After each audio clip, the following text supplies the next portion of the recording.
Boa noite, bem-vindos mais uma vez ao Centro Caminheiros da Luz.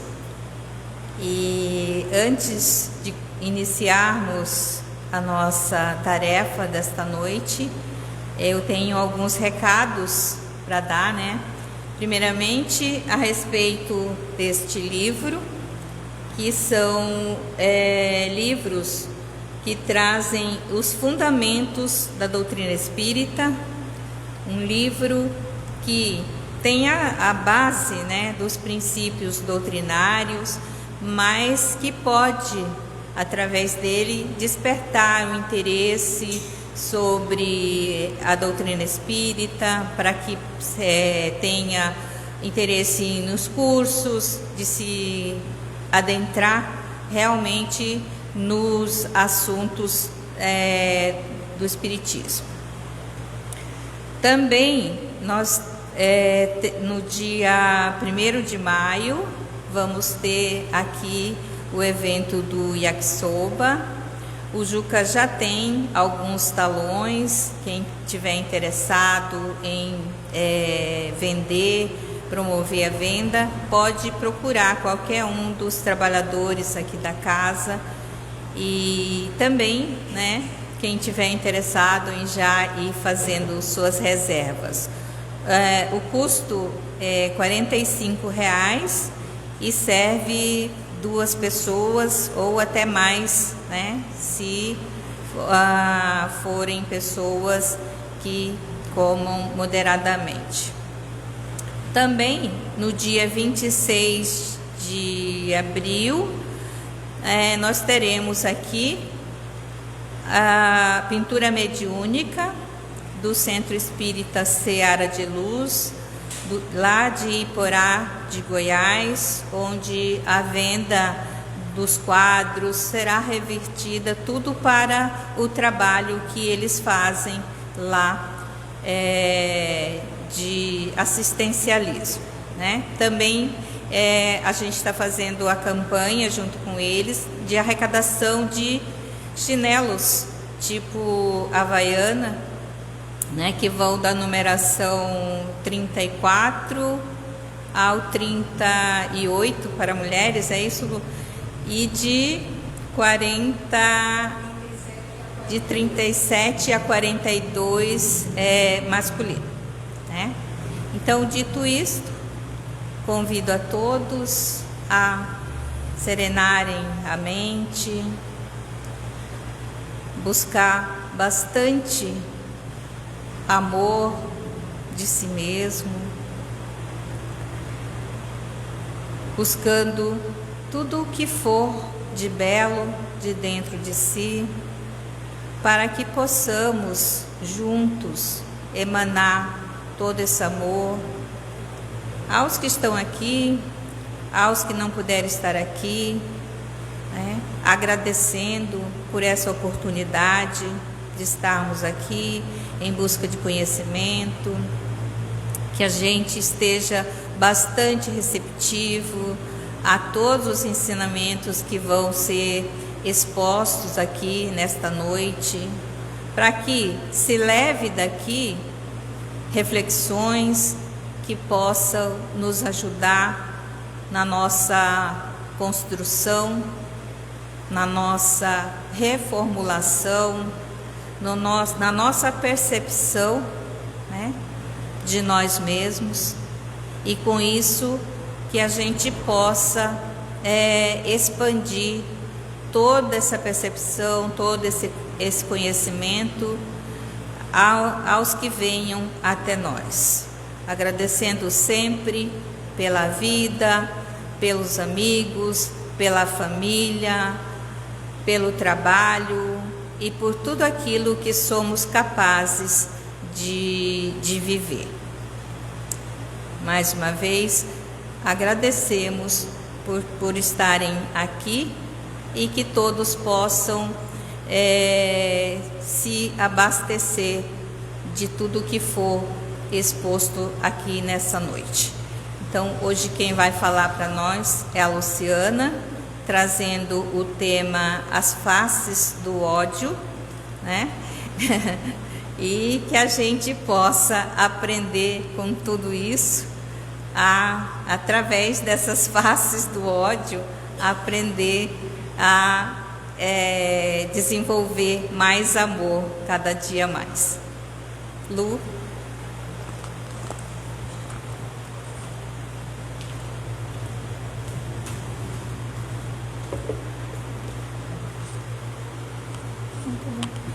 Boa noite a todos.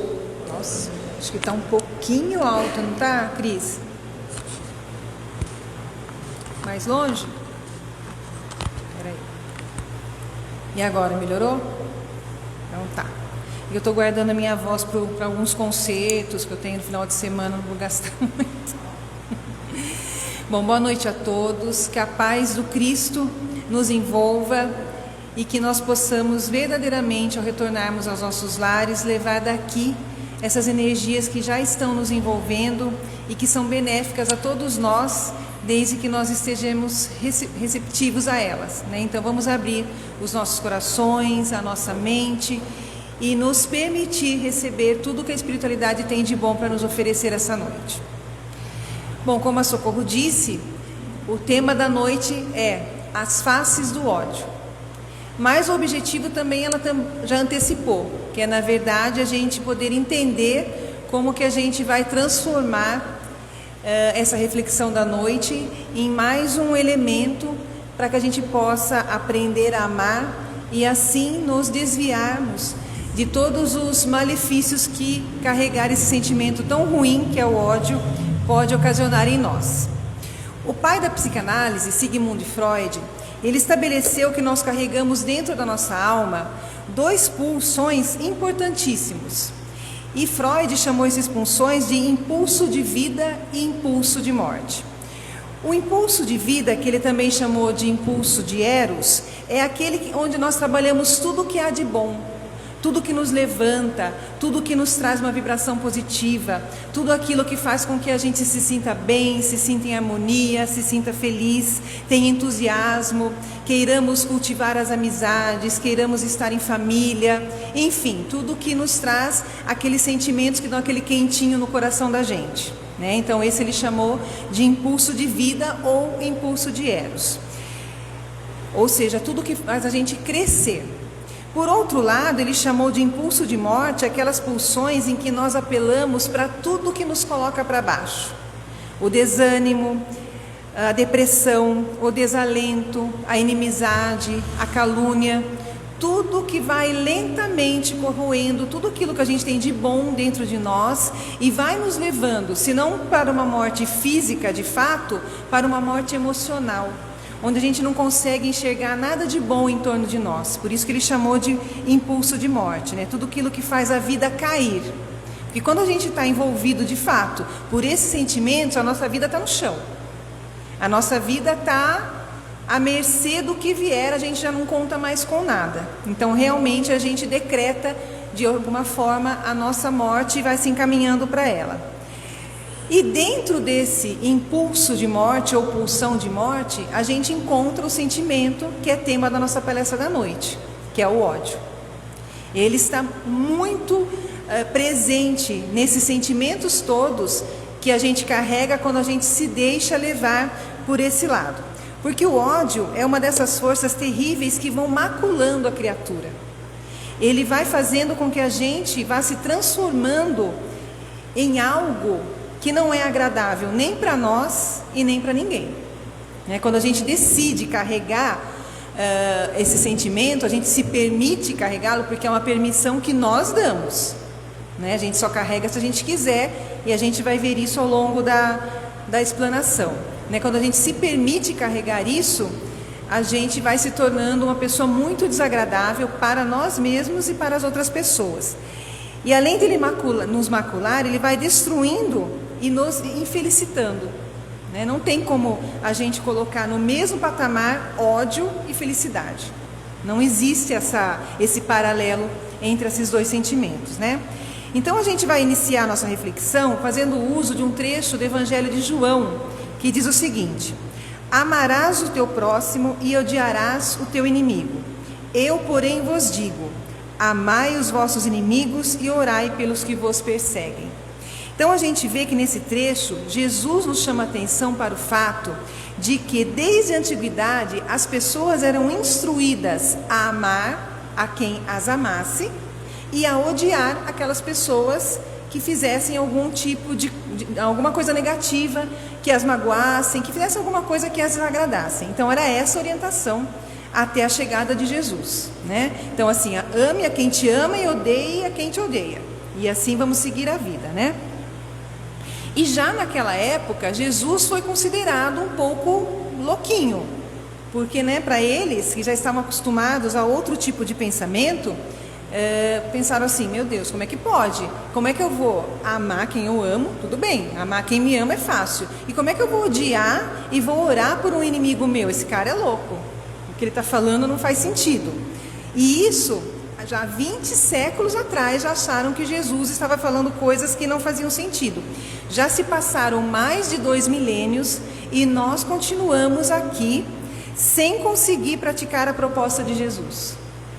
A gente ainda não consegue seguir essa orientação de Jesus, né? Vamos ser sinceros conosco mesmo, né? Não vamos ser hipócritas e dizer que não, eu já consigo, eu amo quem me ama e amo da mesma forma, igualmente, quem me odeia, quem me prejudicou, quem falou mal de mim, quem me caluniou, quem puxa meu tapete no trabalho, sabe? Aquele vizinho chato que traz o cachorro todo dia para fazer cocô no meu portão. Adoro esse vizinho. A gente sabe que a gente não é assim, né? A gente sabe que nós estamos longe de ser assim, né? Então, apesar disso, apesar dessa recomendação de Jesus, a gente continua aqui angustiado, continuamos atormentados, continuamos nos sentindo mal, carregando esse sentimento destrutivo, mesmo todas as religiões que a gente conhece nos orientando, pregando o amor, pregando a renovação, a paz interior, porque a gente não pode negar que todas as religiões que existem, é isso que elas pregam: o amor ao próximo, a solidariedade, a fraternidade, para que a gente possa de alguma forma se harmonizar e encontrar paz interior. Ou seja, essa recomendação não é propriedade do espiritismo, nem do catolicismo, nem do protestantismo, nem do budismo, é um ponto comum entre todas as religiões. Então todas as pessoas, né, que buscam alguma orientação religiosa ou espiritualizada vão se deparar em algum momento com essas recomendações. E mesmo assim, insistimos ainda em carregar o ódio dentro de nós. Então, por isso que eu acho que é muito importante a gente refletir sobre isso, porque a gente fala muito dentro da casa espírita sobre perdão, sobre amor, sobre a necessidade de evolução espiritual, sobre as várias moradas no nosso Pai. Falamos de inúmeros assuntos, mas a gente às vezes deixa um pouco de lado esses assuntos um pouco mais pesados. Vocês viram que a hora que a Socorro falando as faces do ódio, a gente já fica até meio assim, né? Mas é necessário falar, porque assim como outros sentimentos que a gente carrega, ele também está dentro da gente, né? Então, a gente só vai se dar conta que grande parte do nosso sofrimento, dos nossos infortúnios, ao longo das várias e várias encarnações expiatórias que a gente tem passado, se deve ao fato de nós nem ao menos termos tentado seguir as recomendações de Jesus. A gente as conhece, a gente lê, elas são repetidas várias e várias e várias vezes para a gente, mas a gente não segue, a gente não se empenha, a gente não coloca todo o esforço necessário para que a gente possa fazer isso. Então, a gente acaba não conseguindo encontrar essa harmonia e essa paz interior. Porque eu faço uma pergunta a vocês: que vantagens a gente pode ter ao odiar as pessoas e fazer inimigos? Se alguém puder me falar uma única vantagem disso, eu gostaria de ouvir de vocês, porque ao longo do tempo em que eu estava, né, estudando para trazer essa reflexão para vocês, eu não encontrei nenhuma vantagem. E em contrapartida, muitas desvantagens, né, da gente fazer inimigos. Porque o fato de a gente odiar alguém não melhora e nem resolve o mal que a gente julga que aquela pessoa nos fez. De forma alguma, só acarreta mais e mais prejuízo. A gente fica cada vez mais perturbado. E por que fazer inimizades? Porque na verdade, a verdade nua e crua é que quanto mais inimigos a gente faz, quanto mais a gente carrega ódio, isso só demonstra o atraso moral e ético que a gente carrega. E a gente não deve se permitir a isso. Porque o que nós estamos fazendo aqui hoje? Buscando elementos que nos auxiliem a nos adiantarmos moralmente e eticamente, né? Nos transformarmos moralmente. Porque quanto mais eu conseguir ter uma moral elevada, menos ódio eu vou sentir, né? Haja vista que a gente tem inúmeros exemplos de espíritos que passaram aqui pelo planeta Terra, nos deixando exemplos de perdão, de esquecimento das ofensas, e o maior deles está aqui na parede, foi Jesus, né? E é ele que a gente se espelha quando a gente quer um exemplo máximo assim de esquecimento das ofensas, de perdão, de amor ao próximo, de solidariedade, de fraternidade.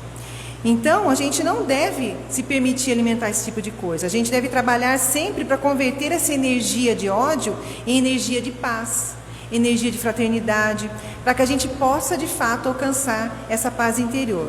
E se a gente não alcança, não podemos culpar o outro, né? E sim a nossa própria responsabilidade. Porque, como eu disse lá no início, é nossa escolha se permitir vivenciar esses sentimentos, deixar eles se instalar dentro da gente. E como Jesus disse, a cada um será dado conforme as suas obras, cada um vai receber conforme as suas escolhas. Então, você está escolhendo alimentar isso? Você está se comprazendo nesse momento de carregar esse sentimento negativo, destrutivo? É uma escolha, mas ela tem consequências, né? O Espírito Emmanuel, ele nos diz que nós estamos na Terra para fazer e receber. Ou seja, primeiro a gente faz a nossa parte e depois a nossa recompensa, digamos assim, né, chegará. Mas muitos de nós ainda acreditam que primeiro a gente tem que receber para depois fazer. E aí seguem num caminho de ficar tentando barganhar com Deus, né? Quem nunca tentou barganhar com Deus, né? Até a gente, quando era, né, antes de entender como era o funcionamento das coisas, né, a gente tentava fazer essas barganhas. Hoje a gente sabe que não funcionam, né? E aí a gente começa: se ele me der isso que eu tanto quero, aí eu vou fazer isso. Se ele me conceder isso, aí eu vou perdoar minha irmã que eu briguei no Natal passado. Não, mas se Deus permitir que eu consiga isso, aí quem sabe eu posso pensar em perdoar aquela amiga do colégio que brigou comigo por causa de um namoradinho lá, e até hoje eu não olho na cara dela por causa disso. Tem essas coisas também, né? Coisa que aconteceu lá e a pessoa carrega aquilo para o resto da vida. Já casou, já formou família, a outra menina também já casou, já formou família, nem lembra mais o garoto, que às vezes devia ser feio, espinhento, magrelo, né? E as duas estão brigadas por causa disso até hoje. E a gente carrega esse tipo de coisa no coração. Então a gente precisa parar com isso, né? Porque isso só denota a nossa infantilidade espiritual. Deus não faz barganhas com a gente, né?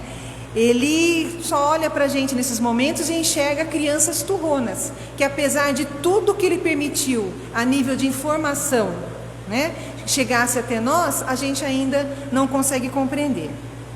Segundo Joana de Ângeles, toda vez que a raiva é submetida à pressão e não digerida, ela produz danos no organismo físico e emocional.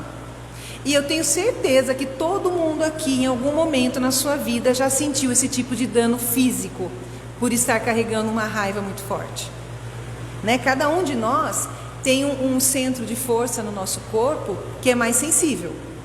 E esse centro de força, quando nós estamos acometidos por uma emoção muito forte, e o ódio é uma emoção muito forte, ele sente esse impacto. E aí ele se manifesta através desses sintomas físicos. Então, aquelas pessoas que têm o centro de força coronário, né, frontal, mais sensível, vai se manifestar numa enxaqueca. Aquelas pessoas que têm o gástrico vai se manifestar numa gastrite ou até numa diarreia e assim por diante. Mas a gente vai sentir. E quem causou isso? Nós mesmos. Né? Aquela descarga de emoção negativa dentro do nosso corpo ela causa tudo isso na gente. Então, às vezes a pessoa fala, eu tô com uma enxaqueca que não passa, já fui no médico, já deitei no quarto no escuro, já fiz de tudo. Para e pensa, o que aconteceu nos últimos dias, o que você pensou, como que você reagiu às situações que aconteceram na sua vida. Às vezes a resposta está ali, né? Então, quando a gente pensa nos efeitos que o ódio provoca, a acidez, a diarreia, o desânimo, hipertensão, né, para quem tem pressão alta, como é o meu caso, emoções fortes, a pressão mesmo com remédio, ó, zup. Aí você tem que fazer o quê? Relaxar, respirar, voltar para o seu equilíbrio, porque foram as suas emoções, o seu descontrole que está causando aquilo, né? Então, quando a gente agasalha ódio na alma, nós nos envenenamos com as nossas próprias energias. A gente às vezes está achando que está dirigindo aquela onda avassaladora de emoção negativa para outra pessoa e ela está atingindo primeiramente você. O espírito André Luiz diz que o ódio é o amor que enlouqueceu. Ou seja, o que ele quer dizer com isso? Com a mesma energia que a gente ama, a gente odeia.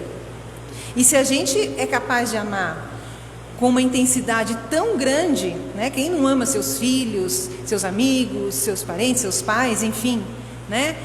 Com um amor tão grandioso, capaz de cometer loucuras, na mesma proporção a gente odeia. Então veja como é o perigo, né? Quando isso está descontrolado em nós. Porque quando o amor ele não se movimenta, quando ele não produz bons frutos, quando ele não se desenvolve, quando ele não vira caridade, e quando eu digo virar caridade, não é assim, eu amo alguém, eu tenho que dar coisas para essa pessoa, não. É a caridade do dia a dia, a caridade de ouvir, a caridade de acolher, a caridade de demonstrar nas pequenas coisas, a caridade de você perguntar, bebeu água hoje? Isso é caridade, você se preocupar se a outra pessoa está bebendo água. Você almoçou hoje? Você dormiu bem essa noite? Né? Olha, eu fiz a comida que você mais gosta. Isso são pequenas demonstrações de amor que às vezes a gente não valoriza, e o amor e caridade é a mesma coisa, porque a caridade é o amor em movimento. Então, quando esse amor não se transforma dessa forma, ele acaba tendendo a se transformar em sentimentos perigosos como raiva, ciúme, inveja, mágoa e ódio, né? Então, a vantagem que a gente vai conseguir odiando é apenas a enfermidade para a nossa mente. Guardem isso que eu estou falando. A única vantagem que o ódio pode nos trazer é deixar a nossa mente enferma, né? Tanto no corpo quanto do espírito. E a gente vai adoecer semelhante a uma pessoa que faz uso de drogas. Seja ela droga sintética, seja álcool. Sabe aquela pessoa que está embriagada, que ela fica corajosa, fica assim destemida, ela acha que pode tudo, ela chega, ela fala, ela briga, que está corajosa. Só que quando passa o efeito daquela substância, ela fica envergonhada.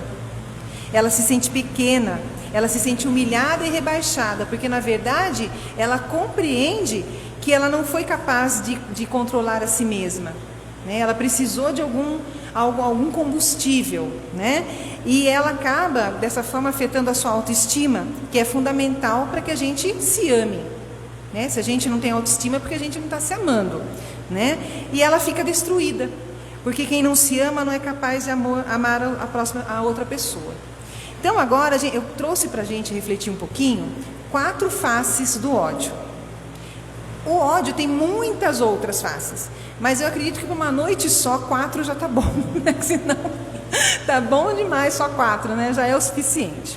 Então a primeira face do ódio é o desprezo, né? Quando nós nos desentendemos com alguém pelo fato da gente considerar superior, que a gente é superior àquela pessoa, o que já é um pensamento equivocado. Sabe aquelas situações que a gente fala assim, eu não ligo mais. Agora, para mim, essa pessoa não significa nada, ela não existe, ela tem o meu desprezo. Já começou errado, porque nós não somos melhores do que ninguém, né? Aquela pessoa que fala assim, eu não ligo, não estou ligando porque eu sou superior. Já errou aí. Ninguém é superior a ninguém. Somos todos iguais, aprendizes da vida, né? E sujeitos a erros o tempo todo, da mesma forma que você naquele momento está se sentindo ofendido, magoado com aquela pessoa. Quantas vezes você também não provocou em outras pessoas o mesmo sentimento, né? Então a gente já erra aí por achar que somos superiores, que a gente não faria isso. Então quando a gente quer desprezar a outra pessoa, a gente só não quer reconhecer que aquela pessoa tem e muita importância para nós. A gente quer ignorar o fato que nós estamos magoados, que está doendo tanto, que a gente não quer olhar para aquela pessoa, não quer falar com aquela pessoa, né? E aí a gente leva a vida aí de uma forma meio infantil, né? A gente encontra a pessoa na rua, atravessa a rua, para não passar na mesma calçada, a gente não quer conversar, se a pessoa liga, a gente desliga, a gente bloqueia no Facebook, no WhatsApp, a gente não quer mais ver a página. Tudo isso denotando a nossa infantilidade. Porque, tirando aqui o Heitor, né, que está ali, e o Breno, o resto de nós aqui somos todos adultos suficientes para resolver as coisas de forma madura. E como é que a gente resolve as coisas de forma madura? Dialogando, né? Dessa forma que a gente faz. A gente chega para a pessoa e fala: olha, não gostei do que aconteceu, não achei bacana o que você falou, você foi grosseiro, você me distratou, você me magoou, né? E não ficar fazendo birra. Ai, não quero mais, estou de mal. Não olha mais na sua cara. Gente, pelo amor de Deus, né? Já passou há muito tempo a época da gente fazer isso. Dessa forma, se a gente agir assim, a gente vai permitindo que todo esse lixo trazido pelo ódio faça morada no nosso coração. Porque, na verdade, quando a gente despreza alguém, que quer dizer deixar de prezar, a gente, na verdade, não quer fazer isso. Porque que todos nós gostamos mesmo é a possibilidade de ser amigo de todo mundo. A gente sempre quer estar bem com todo mundo. A gente quer receber o aplauso de todo mundo. A gente quer ser gostado pelas pessoas. A gente quer ter acesso fácil a todos os lugares. Quem não gosta de chegar num lugar onde todo mundo sorri com a sua chegada? Né? Até outro dia eu ouvi uma frase que eu acho muito certa. Quando você chegar num lugar e as pessoas não sorrirem, ninguém sorrir à sua chegada, vai embora. Porque, gente, não é possível você chegar num lugar, ninguém olhar para você e falar: nossa, que bom que você chegou, faltava você, nossa, seja bem-vindo, que legal. Ninguém fizer isso, vai embora, você não é bem quisto ali, sabe? Porque a gente tem que ter essa cordialidade, esse acolhimento. Imagine se vocês chegassem aqui na casa, não tivesse ninguém na porta. Vocês chegam, se sentam, ninguém olha para vocês, ninguém fala um boa noite, eu iria embora. Porque o gostoso é a gente se acolher mutuamente. E isso é válido para as relações dentro do centro, na igreja e nas nossas relações na vida. Percebam se onde vocês estão indo, vocês estão sendo bem recebidos. Se há pelo menos um sorriso à sua chegada. Ou se é daquele jeito assim, você chega, as pessoas fazem meio assim: ah, chegou? Vai embora, gente, pelo amor de Deus. Ninguém precisa ficar onde não cabe. Não precisa ficar onde não se encaixa. Não precisa, né? Então, essa é uma das faces do ódio, o desprezo. A segunda face do ódio é a inveja. Porque às vezes a gente percebe que a pessoa que a gente odeia não está respondendo como a gente gostaria ao nosso desprezo. Porque o que a gente quer quando despreza? Que a pessoa perceba que a gente não está falando com ela, que a gente não liga para ela, que a gente não atende mais, para que ela venha falar com a gente. Mas ao contrário do que a gente espera, essa pessoa aparece para a gente cada vez mais feliz, cada vez mais próspera, cada vez mais bonita, trocando de carro, de casa, viajando. E você está ali no seu mundinho com o seu desprezo, que agora já se transformou em inveja, né? Porque você passa a ter inveja dela e começa a falar assim: não, tudo bem, eu não me vingo, mas Deus tarda, mas não falha. Como se Deus se submetesse às nossas vontades inferiores, né? Você há de pagar pelo que você me fez. E toda vez que essa pessoa conquista alguma coisa, a gente já fala, o invejoso fala assim: ah, mas é certeza que veio de coisa ilícita. Aquele carro? Não, esse dinheiro não é limpo, esse dinheiro sujo. Porque o invejoso, ele sempre quer nivelar a pessoa por baixo. Ele não quer aceitar que a pessoa se esforçou, que a pessoa trabalhou, que a pessoa teve merecimento para ter aquilo. Ela tem que levantar hipóteses de que a pessoa é desonesta, que a pessoa é maldosa, que a pessoa é como ela, né? Além do que, ela não quer conquistar as suas coisas, ela quer ter o que o outro tem. É esse o negócio. Não importa que ela não tenha, desde que você também não tenha, né? Para mim está tudo certo, eu posso até não ter, mas se o outro não tiver, está tudo certo. E a gente vai levando a essa situação de invejoso sem perceber as possibilidades que a gente tem na nossa vida, né? Porque tem uma coisa que a gente não pode confundir. Nós não podemos confundir inveja com inspiração, né? Porque uma coisa é você invejar o que o outro tem, outra coisa é você olhar para a conquista da outra pessoa, se felicitar com ela e compreender que se você empreender os mesmos esforços, se você se preparar, se você buscar, você consegue a mesma coisa. Isso não é inveja. Digamos que o Juca chega para mim e fala assim: olha, Lu, eu tinha uma vontade muito grande na minha vida de ser psicólogo. E agora eu resolvi prestar vestibular e eu vou cursar psicologia.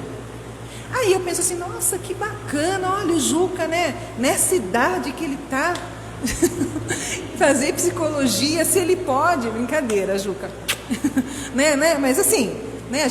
Nós não estamos mais em idade de sermos vestibulandos. Embora acredito que qualquer idade é a idade de ser vestibulando. Se a gente tiver vontade de fazer medicina aos 90 anos, vamos fazer. Mas enfim, não é o padrão, digamos assim. Então, ao invés de eu pensar coisas negativas, eu tenho que me inspirar, falar: nossa, que legal, não, se o Juca vai fazer, por que eu não posso fazer? Eu também tenho vontade de fazer uma faculdade, eu tenho vontade de fazer uma outra coisa. Né? Então, é isso que é você se inspirar na pessoa e não ter inveja, né? Porque tem gente que pode poder falar: que ridículo, o que ele está pensando, é meninão agora para fazer faculdade? O que ele quer? Gente, pelo amor de Deus, enquanto houver fluido vital em nós, nós podemos fazer o que nós quisermos, desde que a gente empreenda os esforços necessários. Não vai cair do céu, não é? A gente sabe que não é fácil. Então a gente não pode confundir a inveja com a aspiração, né? Porque a inveja, ela tem sempre um tom negativo. Quando alguém conquista algo, o invejoso, ele baba de raiva, ele resmunga, ele espuma, ele roga praga. E a aspiração, como eu já disse, faz com que a gente se felicite com a conquista do outro. Né? Quando você vê uma pessoa, por exemplo, nossa, olha, a pessoa foi viajar, ficou uma semana em Paris, fala: nossa, que bacana, nossa, acho que eu vou conversar com a pessoa, perguntar quais são os trâmites, né? Será que é tão difícil? Eu achei sempre que era alguma coisa impossível de fazer, conhecer a França, mas se ela conheceu, eu também posso, de repente, né? Trabalho um pouquinho mais, faço umas horas extras, ganho na Mega Sena, de repente, né? E aí a gente consegue. Então isso é aspirar, é não querer o que o outro tem, é conquistar o seu, com os seus valores, né? Com os seus esforços. Então, por isso que Jesus disse também para a gente: tudo que eu faço, vós podereis fazer.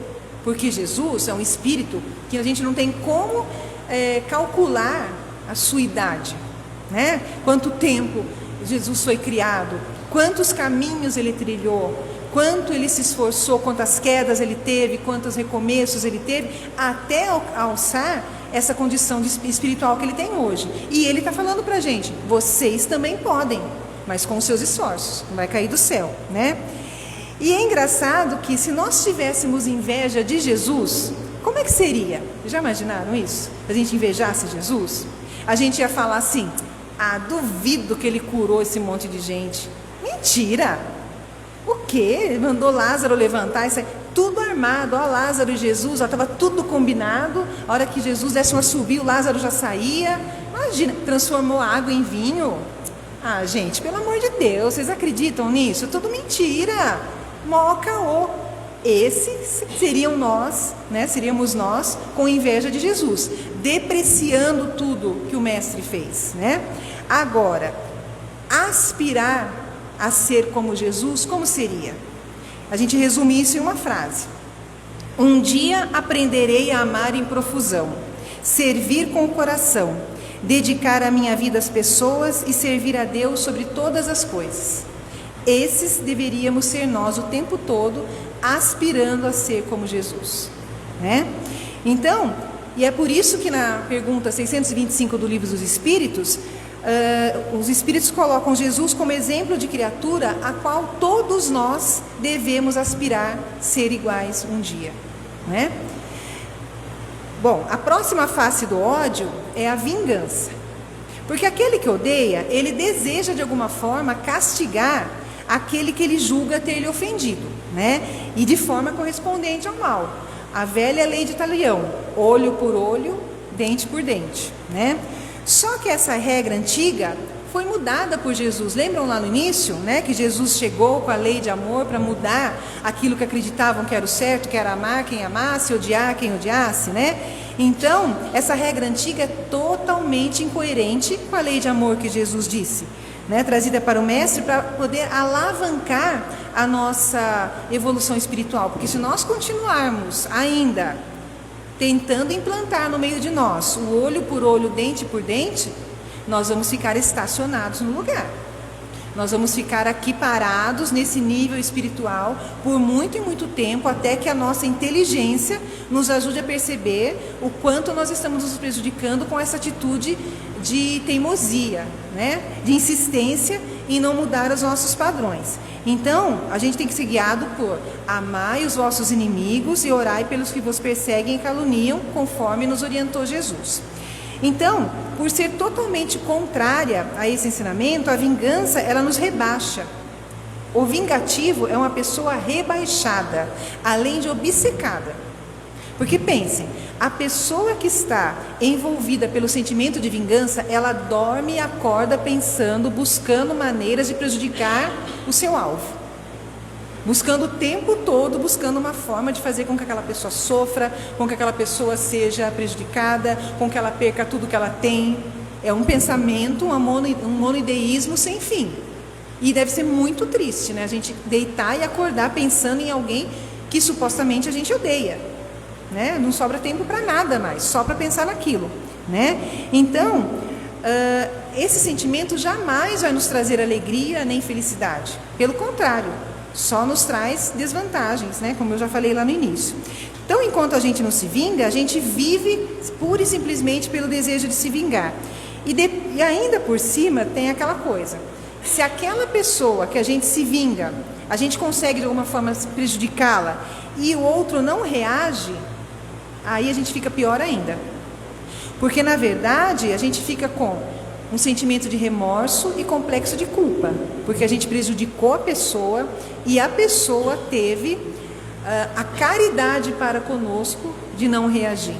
E gente, isso para o odiento é a morte, porque ele quer reação, né? Ele quer ver a pessoa além do sofrimento, né? Então, esse sentimento de vingança, ele também causa em nós uma coisa muito ruim, que é porque quando a gente agride alguém, a gente libera uma quantidade do nosso próprio fluido.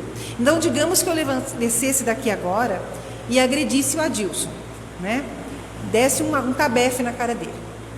Isso vai gerar, tadinho, né, Carcaça? Isso vai gerar nele um sentimento negativo, porque ele não vai ter elevação moral para virar outra face para mim, né? Como Jesus recomendou, ninguém aqui está nesse nível.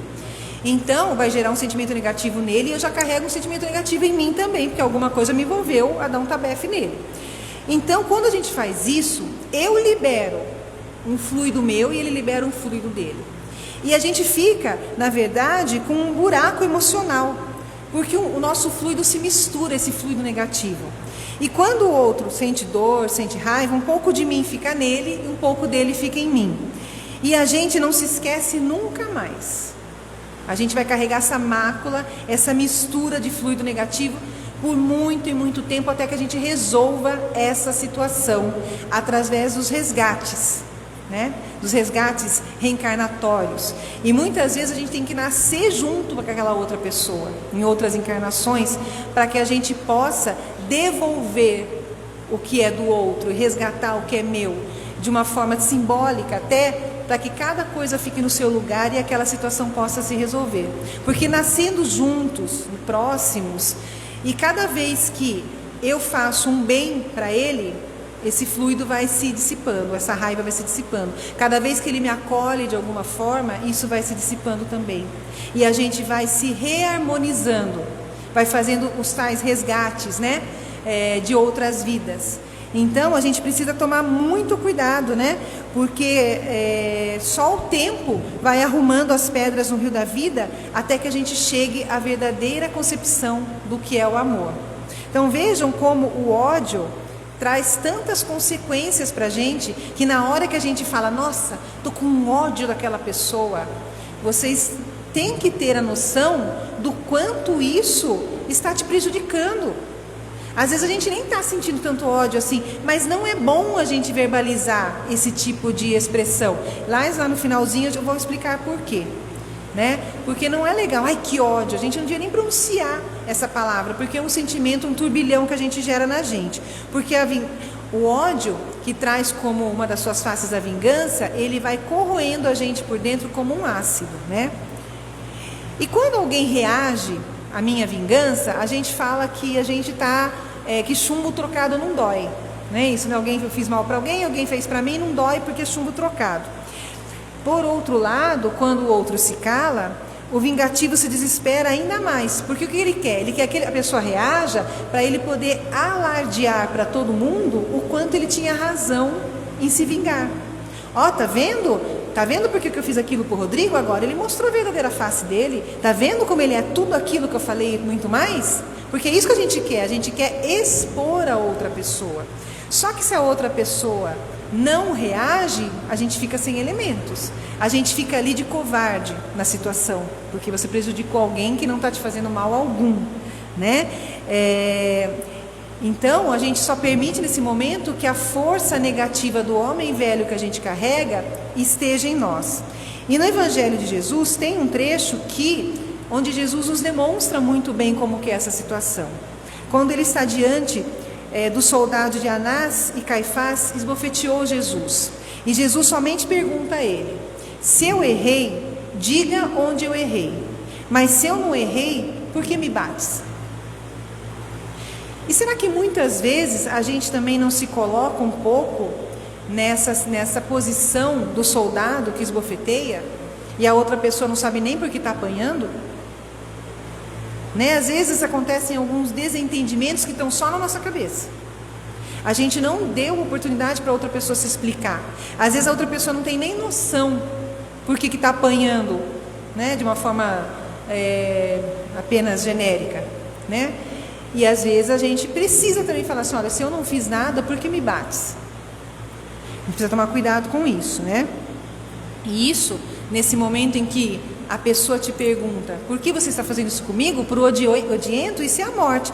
Porque aí ele se sente envolvido pelo sentimento de covardia, de agredir uma pessoa indefesa e desarmada. E aí bate o remorso.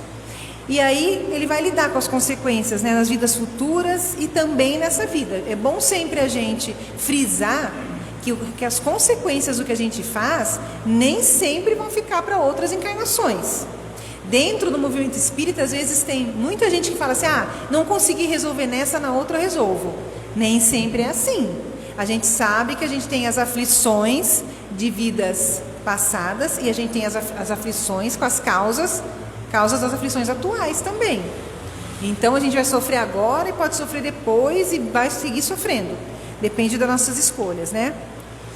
Às vezes a gente vê, na casa espírita nem tanto, mas em algumas outras religiões, outros templos, digamos assim, as pessoas, depois de se arrependerem dos seus atos, darem testemunhos. A gente também dá.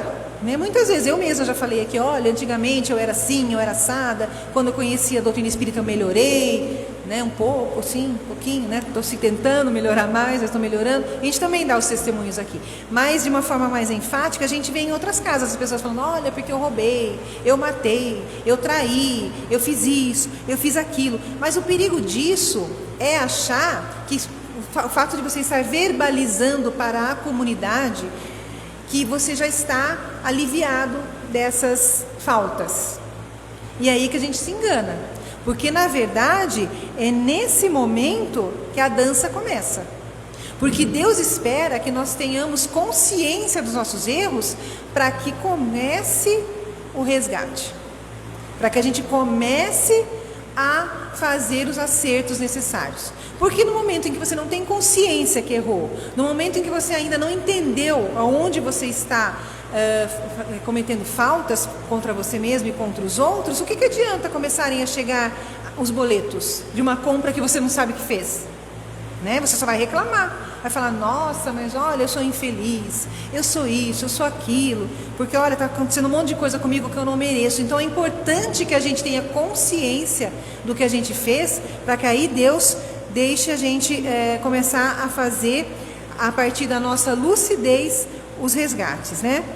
Então a gente precisa retirar da pauta das nossas vidas o sentimento de vingança, de discutir, de atrair impropérios, de querer chegar, achar que tem direito de chegar na cara do outro e falar, olha, porque isso.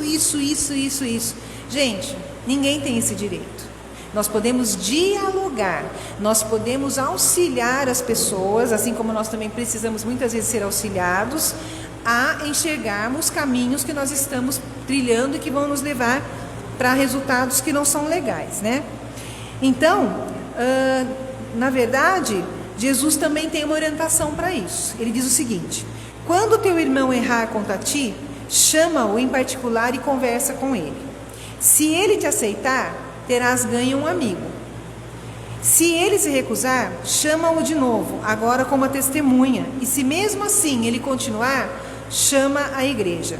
Nesse contexto, a igreja é comunidade, né? Não é só dentro da igreja, você pode ir no trabalho, pode ser ali no núcleo onde aconteceu a desavença, né? Então Jesus, ele nos aconselha que a gente tente um contato direto, depois com uma testemunha e depois que a gente chame a comunidade, mas nunca, em momento algum, nos aconselha a nos vingarmos, a desprezar a pessoa. Ele nos orienta sempre a tentarmos de todas as formas a harmonização, né?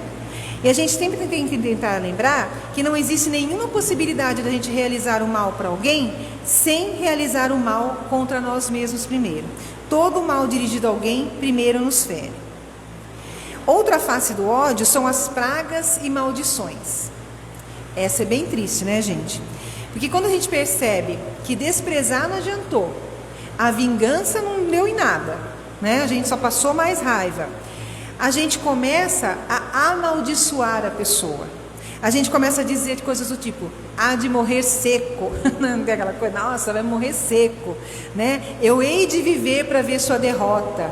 Quanto mais alto, maior o tombo. E essa série de idiotices que a gente, quando está totalmente perdido, acaba pensando e falando.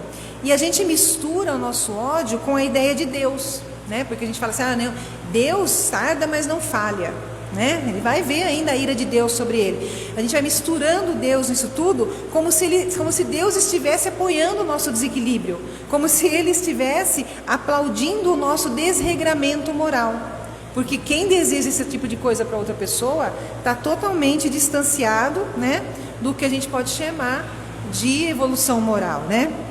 Então, vejam que isso é uma estupidez mórbida, porque se nós pudéssemos sair de nós, nesses momentos em que a gente está desejando para o outro esse tipo de coisa, e a gente olhasse para a nossa face, a gente ia ficar muito triste conosco, iria se assustar para vendo a transformação que esse tipo de sentimento faz em nós, né? E a gente ia sentir muita vergonha de si próprio. Porque até parece que a gente tem o poder sobre o céu e a terra, de apenas com uma palavra, com uma vibração, movimentar tanta coisa para prejudicar a vida de alguém, né? Se fosse assim, acho que nós todos estaríamos no chão, porque com certeza em algum momento alguém já dirigiu algum pensamento negativo para a gente. E se pudesse nos atingir, né, a gente estaria bem mal. Então, a gente tem que entender que essa energia desenfreada volta para a gente. É um ímã. É o bumerangue da vida, né? E aí, quando o bumerangue nos atinge cheio, no meio da testa, a gente fica assim, mas que mal eu fiz a Deus para merecer isso? Que daí a gente esquece de tudo. A gente esquece que a gente desprezou alguém, que a gente tentou se vingar, que a gente amaldiçoou, rogou praga. A gente esquece de tudo, a gente só se lembra e só consegue pensar no sofrimento que está te atingindo, né? E a gente fala, que mal eu fiz a Deus, como se a gente pudesse fazer mal a Deus, né? Outra infantilidade da nossa parte. E aí a gente começa a procurar pastor, padre, dirigente espírita, todas as ferramentas que possam nos tirar daquele sofrimento. Eu preciso que alguém me ajude, né? Quando o que a gente precisa, na verdade, é procurar a origem desse mal dentro da gente mesmo. Está em nós, não está fora de nós, está em nós, nas permissões que a gente dá para os sentimentos nos invadirem. Então, as consequências para quem odeia são muito grandes, porque primeiramente ele cria em torno de si uma teia psíquica que não permite que nada de bom chegue até ele. Ele não consegue emprego, ele não consegue namorar, ele não consegue passar no vestibular, nada vai para frente, tudo dá errado na vida da pessoa. E a culpa é do outro? Não, é porque ele criou uma teia, uma energia tão carregada que nada flui. Nada flui. Quando nós estamos em desequilíbrio, as coisas não vão para frente. Não reclamem da vida de vocês se vocês ainda carregam esses sentimentos. Faz uma limpeza, vocês vão ver como as portas se abrem, né? Isso não é mágica, não é misticismo, não é nada, não é feitiçaria, não é nada. É simplesmente a lei de atração. Se a gente vibra positivo, coisas positivas chegam até nós. Se a gente vive negativamente, coisas negativas chegam até nós. Então, o odiento, na verdade, ele tem ódio de si mesmo, porque ele não se julga capaz. Ele não se julga capaz de ser amado, ele não se julga capaz de conquistar as coisas, ele não se ama, né? Ele já botou na cabeça que ele não vai conseguir nada. E me remetendo novamente a uma frase do Cristo: tudo é possível àquele que crê. Só que essa frase é válida tanto para cima quanto para baixo. Então, se eu creio que eu posso, que eu consigo, que eu alcanço, me empenhando, estudando, fazendo o que for necessário, eu consigo. Por outro lado, em contrapartida, se eu acredito que eu não posso, que eu não consigo, que eu não sou capaz, que não é para mim, você também vai ter o que você está acreditando. É simples assim. Tudo é possível àquele que crê, né? Então, existe uma diferença, por exemplo, quando alguém chega para você e fala assim: olha, eu tenho uma lavoura e faltou uma pessoa lá, você não pode me ajudar? Eu precisaria de alguém para dirigir uma colheitadeira que eu tenho lá. Eu falo: imagina, eu não posso fazer isso, eu não sei fazer isso, eu não consigo fazer isso. É de um jeito. Agora, se eu disser a mesma coisa assim: eu nunca fiz isso, mas eu posso tentar, já não muda tudo? É diferente. Então, para a nossa vida também não existe nada impossível para a gente. Eu nunca fiz determinadas coisas, mas isso não quer dizer que eu não possa tentar e aprender. Posso ter até mais dificuldades do que outras pessoas que têm mais aptidões, mas isso não quer dizer que a gente não consiga, né? Então a gente precisa pensar na forma com que a gente coloca as possibilidades da nossa vida. Então, quando a gente odeia, a gente cria essa teia em torno de nós pelas nossas emanações fluídicas, e a gente não percebe que a gente pode superar isso, né? E o que nos leva a todos esses pensamentos negativos? A depressão, a bendita da depressão, porque a gente passa a dizer: eu sou incapaz, eu nasci para sofrer, eu não sou ninguém. Então eu vou te falar, Érica, você é isso. Você não vai querer ouvir, né? Então é melhor a gente não perguntar coisas que a gente não queira ouvir respostas, e parar de se colocar nesse lugar de que eu sou um coitadinho, que eu não posso nada, que isso não é humildade, não. Isso é vitimismo, e vitimismo não tira ninguém do lugar. Mas Jesus nos trouxe as respostas para isso tudo. Ele diz o seguinte para a gente: vós sois deuses, vós sois o sal da terra, vós sois as luzes do mundo, vós sois as ovelhas do meu rebanho. Então Jesus, conhecendo as nossas imperfeições, as nossas limitações, o nosso grau evolutivo, ainda assim ele continua desincentivando com bom ânimo e com esperança. Porque quando ele diz: vós sois o sal da terra, né? Nós somos o que tempera a terra, e não é o sal de tempero de comida. Somos nós que transformamos a terra, somos nós que podemos fazer as modificações necessárias, transformar a terra no lugar que a gente quer de verdade habitar, em harmonia e caridade e solidariedade. É isso que ele quer dizer, né? Quando ele diz: vós sois deuses, né? Nós temos potencial dentro de nós para fazer muita coisa. Tudo que ele fez, ele falou: podeis fazer o que eu faço e muito mais. Sois a luz do mundo. Nós podemos nos iluminar mutuamente, despertando em nós essa luz que está aqui dentro, a luz divina que cada um de nós carrega. Agora, se a gente insistir em deixar essa luz lá embaixo do candeeiro, apagadinha, né, parecendo um vagalume desnutrido, Não dá, gente. Então, vamos acender isso daí, né? Senão a gente não chega a lugar nenhum. Então, a gente precisa reagir a tudo isso. Então, além de tudo isso que o ódio, todas essas coisas que eu falei, o ódio favorece a aproximação de espíritos trevosos. Porque a gente sabe que os espíritos de luz se aproximam daquelas pessoas que estão vibrando alto, que estão se esforçando para melhorar, que estão se esforçando para ser luz no mundo. Em contrapartida, os espíritos menos esclarecidos adoram uma cabecinha cheia de pensamento negativo. Adoram pessoas que se depreciam, adoram pessoas que se julgam incapazes, adoram estar perto daquelas pessoas que dão facilidade para que eles possam influenciá-las e torná-las piores do que elas já estão. Então, a gente precisa tomar muito cuidado. A gente nunca vai ver beija-flores voando em torno de lixo. E a gente também nunca vai ver urubu beijando flores, né? Então a gente precisa pensar nisso. Quem que a gente quer perto da gente? É a lei da afinidade, que nós determinamos as nossas afinidades. Então, desse modo, a melhor forma da gente evitar essa onda de ódio que nos avassala tem apenas um nome e um caminho: o amor, né? E o amor é uma potência tão grande que quando a gente aprender verdadeiramente a deixá-lo invadir o nosso ser, como Jesus recomendou, não vai mais existir ódio, não vai mais existir vingança, não vai mais existir desprezo, não vai mais existir isenções, vai ser só harmonia e bondade, né? Porque o amor, ele começa pela compreensão e pela indulgência. E a gente também precisa aprender um exercício de, ao invés da gente sempre achar que as pessoas estão contra a gente fazer uma perguntinha só: por que as pessoas estão agindo assim comigo? Porque nem sempre nós somos a vítima.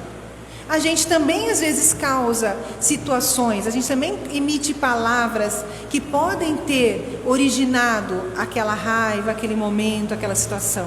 E é muito lícito e necessário que a gente faça essas perguntas, porque quando a gente não faz, é porque a gente está se colocando no pedestal da perfeição. Ou seja, ninguém pode sentir isso por mim porque eu sou perfeito. Eu não ofendo ninguém, eu não brigo com ninguém, eu sou incapaz de gerar em outra pessoa algum sentimento que não seja do amor e da paz. Que lindo, né? Mas não é assim. Então, é importante que a gente deixe que o amor tome conta de nós. É fácil? Não é. Não é porque nós somos influenciados constantemente pelas más tendências que nós carregamos. Ciúme, inveja, orgulho, egoísmo. Entretanto, recebemos uma oportunidade maravilhosa, mais uma, né, dessa encarnação, para que a gente possa continuar trabalhando a implantação desse reino de amor dentro de nós. Não é na terra, porque a gente precisa primeiro implantar em nós. A partir do momento que estiver implantado em nós, a implantação do amor no mundo, no universo, vai ser uma consequência natural, né? Então a gente precisa fazer isso. Então a gente tem que deixar que o amor ilumine as nossas consciências. E como dizem, né, que o ódio é o amor que enlouqueceu, vale a pena vacinar, né, esse ódio com uma dose cavalar de amor. Tome uma, tome duas, tome três, tome 4 doses ao dia, não é nem por mês, nem trimestralmente, doses o tempo todo, né? Para que a gente possa impedir que o nosso amor enlouqueça. E com esse remédio da confiança, do trabalho conjunto, da autodoação, com certeza o amor nunca vai adoecer. E a gente vai sempre entender que todos nós temos o direito de nos equivocar. Assim como nós nos equivocamos com os outros, as outras pessoas também se equivocam conosco. E compreender isso é uma das faces do amor. Então eu agradeço a vocês pela oportunidade, agradeço pelo momento. Eu disse para vocês que eu ia começar com ódio, mas ia terminar no amor, cumpri minha promessa. E que a gente possa todos os dias tomar, como eu disse, doses cavalares desse sentimento tão maravilhoso, exemplificado com tanta maestria pelo Mestre Jesus.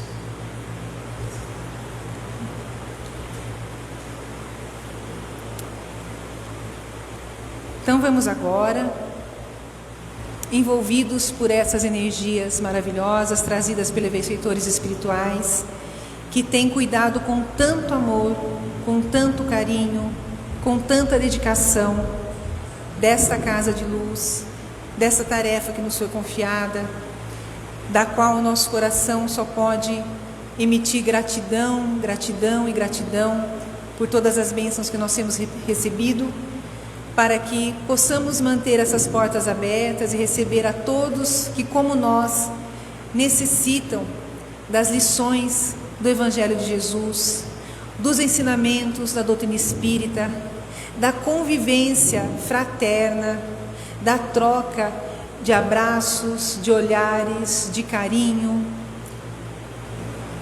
Que nós possamos nesse momento nos abrir amorosamente e deixar que os nossos melhores sentimentos possam ser utilizados pelos enviados do Cristo, para que cheguem até aonde nós fisicamente não podemos chegar para auxiliar, mas que esses nossos irmãos do plano espiritual podem. Vamos nos lembrar que nesse momento em que estamos aqui envolvidos nessa atmosfera maravilhosa, existem irmãos que estão ouvindo sons de bombardeios, irmãos que estão desalojados, famílias que estão correndo sem saber para onde estão indo, corpos físicos deixados pelo caminho, enquanto seus espíritos desnorteados tentam entender o que ocorreu. Que possamos nesse momento nos lembrar dos nossos irmãos e de alguma forma enviar as nossas vibrações de amor que possam trazer algum consolo, possam trazer algum alento, possam avivar a esperança, possam lembrar dos responsáveis por tudo isso, da existência do amor ao próximo, da necessidade do amor, para que tudo isso possa acabar o mais rápido possível. E retornando para mais perto de nós aqui, possamos nos lembrar de todas as pessoas que também sofrem, não as agruras de uma guerra com armas, mas de guerras interiores, de guerras que muitas vezes doem tanto quanto um tiro, guerras que desestruturam, guerras que machucam, que deixam sequelas, que eles também possam receber nesse momento a luz que emana desse universo criado por Deus para nos agasalhar, para nos acolher, e que não percam a esperança em dias melhores.